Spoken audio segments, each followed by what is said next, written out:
Hello everyone, this is Winter Alliance and I'm back with another tutorial.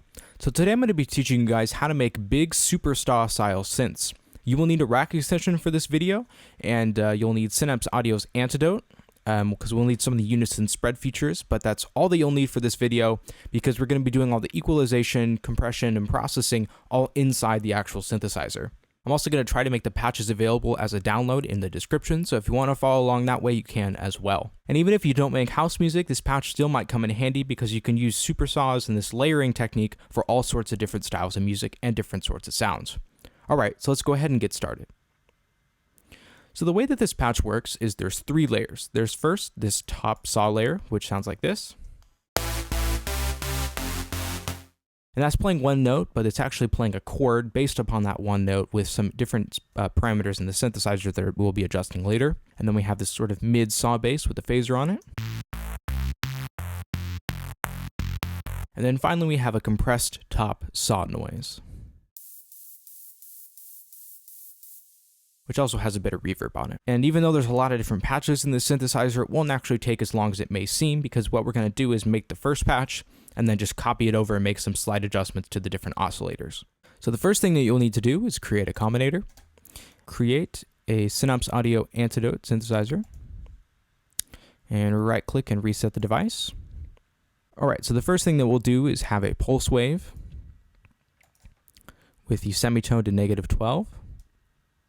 And bring this modifier up to about 66. So that gives us a nice square wave, but it also has a little bit of pulse width modulation.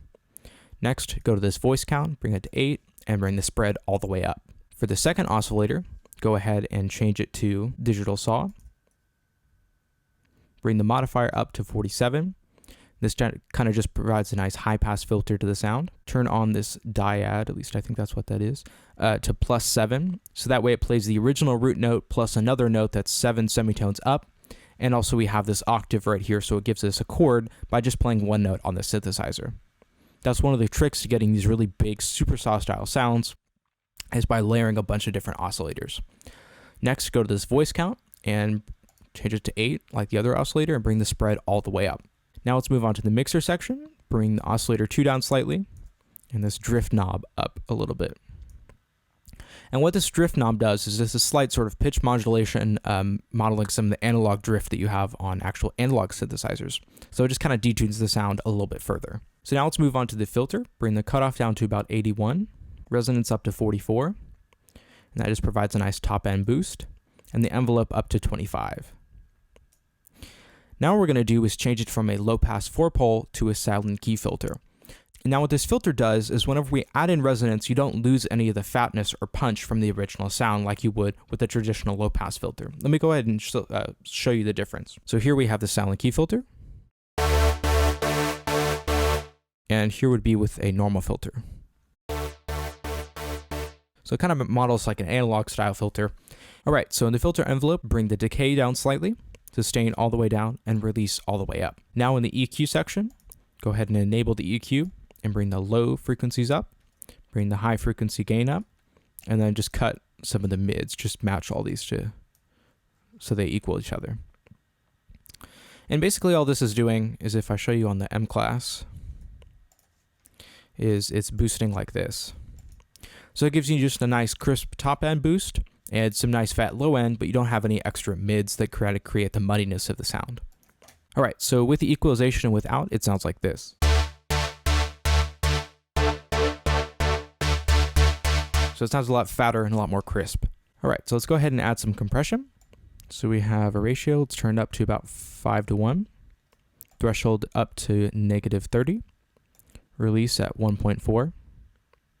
Attack at 1.4. And then bring the release all the way down. And that kind of gives it a nice pumping sound.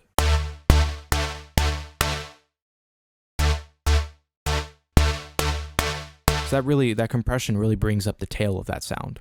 Alright, so now what we're going to do is duplicate this 2 extra times.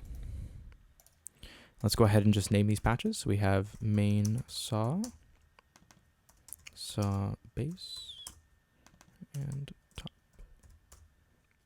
Alright, so for the second sound, all we're going to do is adjust some of these oscillator parameters. So for the first one, we're going to change it to analog saw, put the voice count at 2, and take this spread down to 50% because we don't want this to be super wide because it's more of a bass layer. For the second oscillator, turn this dyad off, bring the spread down to 50%. Excuse me, just leave that there all the way up, and then just bring this down, the voice count down to 2, and bring the modifier down slightly to add a little bit of the fatness back in for the digital saw. And the final adjustment that we're going to do for the second layer is just go to this phaser and turn it on. So it just kind of gives an interesting modulation to the sound. So it sounds like this. All right, so now let's go ahead and move on to the last layer. And we're going to turn off the second oscillator because we don't need it. Go to the noise oscillator, bring the modifier all the way up. This also acts like a high pass filter on this oscillator. And we'll just cut out all the lows so we just have a crisp top end. Bring the voice count down to 1 and leave the spread all the way up. So now the white noise layer just sounds like this. The final thing that we're going to do for this is add a little bit of reverb. Let's bring the dry wet down and cut out some of these high frequencies so it doesn't get too overpowering. And before I show you this final sound, I'm going to go over here to the mixer section and bring this white noise down quite a bit so it doesn't overpower the rest of the synth. So the completed saws without any sidechain sounds like this.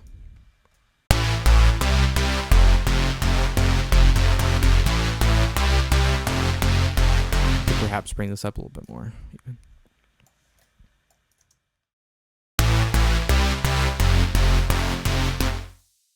And in case you're wondering, here's what the MIDI looks like from this saw patch.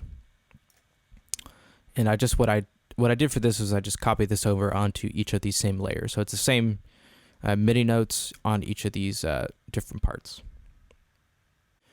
All right, so that's the whole patch. And if you're using this in a song, I'd recommend you send everything to a bus and sidechain it slightly with a kick.